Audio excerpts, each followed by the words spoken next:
What would you do if the people who raised you chose to believe a lie over you? And it took 3 years for the truth to crawl out of a garbage disposal? Stay with me because this one is wild.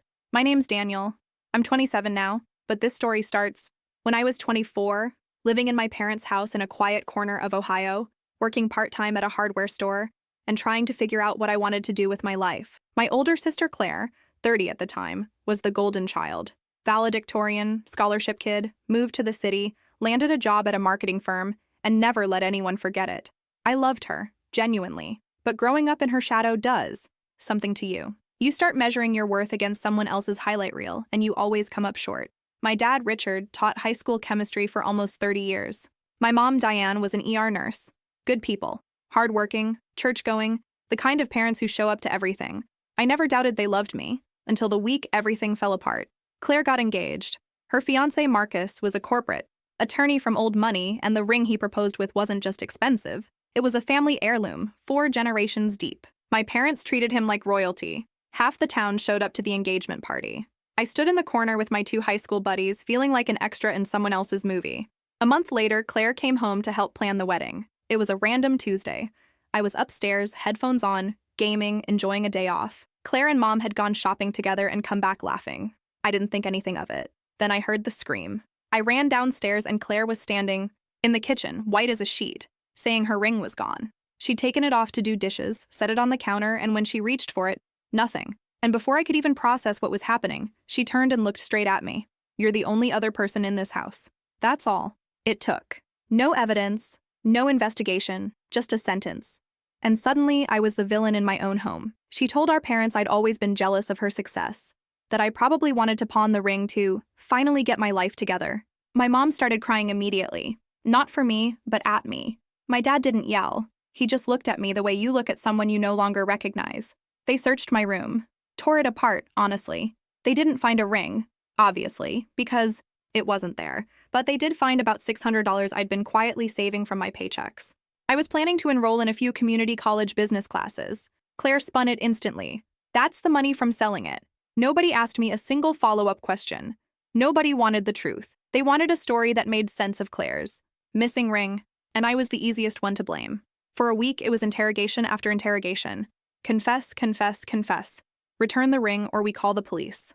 I had nothing to confess and nowhere to hide from people who'd already decided I was guilty. Then my parents sat me down and told me I had 48 hours to pack. I want you to imagine that for a second. Not being grounded, not losing privileges, being told by the 2 people who raised you that you are no longer welcome in the house you grew up in, over a crime you didn't commit, with 0 proof, based entirely on your sister's panic and an old grudge about who got more attention growing up. I packed a backpack and a duffel bag, clothes, a laptop, a couple of photo albums I couldn't leave behind. As I walked out, I glanced up and saw Claire watching from her old bedroom window. For half a second, I swear I saw doubt in her face. Then she looked away. That was the last time I saw any of them for 3 years. Here's the part nobody tells you about starting over with nothing. It's ugly before it's anything else. My best friend from high school, Tyler, had just gotten out of the army and was renting a tiny 1-bedroom. He let me crash on his couch, but we both knew that wasn't sustainable. For 2 months, I bounced between his place and the cheapest motels I could find, picking up whatever work existed, washing dishes, walking dogs, a few brutal weeks on a construction crew hauling drywall in July heat. Eventually, I landed something steady, a warehouse job on the edge of town. The pay wasn't glamorous, but it was consistent, and consistency was exactly what I needed. I got a room in a shared house with 3 other warehouse guys. It wasn't the life I pictured for myself at 24, but it was mine, and nobody in it had accused me of stealing anything. I cut contact completely. My mom left voicemails for the first few months, always some version of, "Please come home, let's fix this." My dad sent a couple of texts saying we needed to talk. Claire actually showed up at the warehouse once. I asked security to tell her I wasn't available. I couldn't look at her yet. Maybe I couldn't look at any of them yet. 3 years is a long time to carry something like that. I got promoted to shift supervisor. I started taking online business classes at night. I made real friends. The kind who show up because they want to, not because blood obligates them to.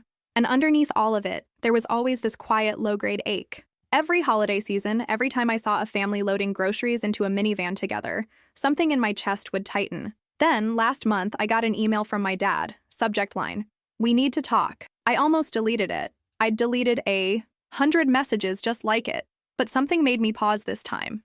Maybe curiosity, maybe some stubborn hope I hadn't fully buried. I called him. What he told me knocked the wind out of me. The ring had been in the garbage disposal the entire time. Claire had accidentally knocked it in while rinsing dishes that same day, and it had jammed itself somewhere deep in the mechanism without anyone noticing, until 3 years later the disposal started grinding and screeching, and a plumber finally took the unit apart to find out why. 3 years. It had been sitting 6 feet from where she accused me the whole time. My dad said Claire was devastated, that they all were, that they knew now they owed me everything, an apology, and more than that, 3 years back. I hung up the phone and just sat there, feeling about 6 different things at once. Vindication, obviously. I'd never lied. And now there was undeniable proof. But underneath that was a rage I hadn't expected. 3 years. 3 years of estrangement, of building a life alone, of missing holidays and birthdays and normal Tuesday phone calls, for a mistake that took literally seconds to make and 3 years to notice. Now they wanted me back. Claire was calling and texting nonstop, begging for forgiveness, and I genuinely didn't know what I owed them, if anything. Update, 1 week later, I agreed to meet them. Not because I was ready to forgive anyone, but because I owed myself some closure, whatever that ended up looking like. We picked a coffee shop in the next town over, far enough that we wouldn't run into anyone from home, close enough that nobody had an excuse not to show up. Seeing them again after 3 years hit different than I expected. My mom started crying. The second she saw me, she looked older, grayer, more tired. My dad's shoulders were slumped like he'd been carrying something heavy for a long time. Claire couldn't even hold eye contact at first. They all talked over each other, trying to apologize. My dad, a man who barely says 2 sentences a day, talked for what felt like an hour about how he replayed that week over and over, trying to understand how he'd been so quick to condemn his own son. My mom told me she'd kept my room exactly as I'd left it, that she'd wake up some nights convinced she'd heard me come home, only to remember I wasn't there. Claire broke down completely, saying she'd never forgive herself, that she'd let her own insecurities poison how she saw me. Old memories came flooding back while they talked. Claire defending me from bullies in middle school, the two of us, building blanket forts, all the good years before things went sideways. It made the betrayal hurt more, honestly, because I remembered exactly what we'd had before we lost it. I told them I needed time. They didn't push. When my mom reached out for a hug before we left, I stepped back. I wasn't ready for that yet, and the hurt look on her face didn't change my mind. I went home and really sat with it. Did I want my old life back? Could I actually trust these people again? I realized something important sitting there alone. I wasn't the same 24-year-old they'd thrown out. I'd built something real without them. A job, an education, friendships, self-respect. Walking back into my old life wholesale felt like erasing everything I'd fought for, so I called them and laid out terms. I appreciated the apology, but I wasn't ready to fully reconcile. I wanted space, and if we were going to rebuild anything, it would happen on my timeline, not theirs. My mom asked if she could call once a week to check in. I said yes. With Claire, I asked for more distance. She'd hurt me the most, and I wasn't ready to manage her guilt on top of my own grief. I also started therapy that week. Never done it before, honestly a little intimidated by the idea. But I figured if I was going to navigate this mess, I needed a professional in my corner instead of just doing it on gut instinct. Update, 1 month later. The weekly calls with my mom have gotten less stiff. We talk about small stuff, her shifts at the hospital, my night classes, and it's not much, but it's something. My dad's been sending short emails, sometimes just an article he thought I'd like, which honestly reminded me of when he used to clip newspaper stories for me as a kid. Claire's struggled the most with the boundary. Long, emotional texts almost daily, apologizing, asking for a chance. I keep the response simple. I need more time. It's hard holding that line when I know she's in pain, but I'm not in a place to carry her guilt along with my own. Therapy has been eye-opening. My therapist helped me see that the ring accusation wasn't really the wound. It was the final straw on top of years of feeling like I never measured up in that house. We're working through both. Funny enough, this whole ordeal made me closer to my real friends, especially Tyler. He even offered to come with me to future family meetings if I wanted backup. It taught me something simple, but important. Family isn't just the people you're related to. It's the people who show up when things get hard. Work's been a good distraction. I got a small promotion, now managing inventory for my shift. I'm also looking into a business program at a state school about an hour away. A bigger commitment, but I think I'm finally ready for it. Some days are harder than others. I miss the easy version of my family that existed before all this.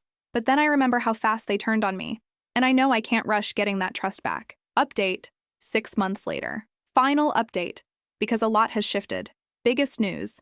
I'm relocating for a new job, a management position at a logistics company, better pay, actual benefits, a real step up. I talked it through extensively with my therapist first, and we agreed this move isn't running away. It's me, finally, standing fully on my own, separate from all the family drama that used to define me. I told my parents last week. My mom cried a little, said she'd hoped we'd have more time to rebuild before I left. My dad was quieter about it, but clearly disappointed too. Claire took it the hardest. She showed up unannounced at my apartment, practically begging me not to go, saying it felt like losing me all over again. I held my ground. This decision wasn't hers to weigh in on. Things with my family are better, not perfect. We've had a few dinners, awkward, stiff, occasionally warmer than I expected.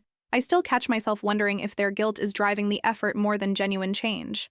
My therapist's take stuck with me, though. Forgiveness isn't about forgetting or pretending nothing happened. It's about putting the anger down so I can actually breathe again.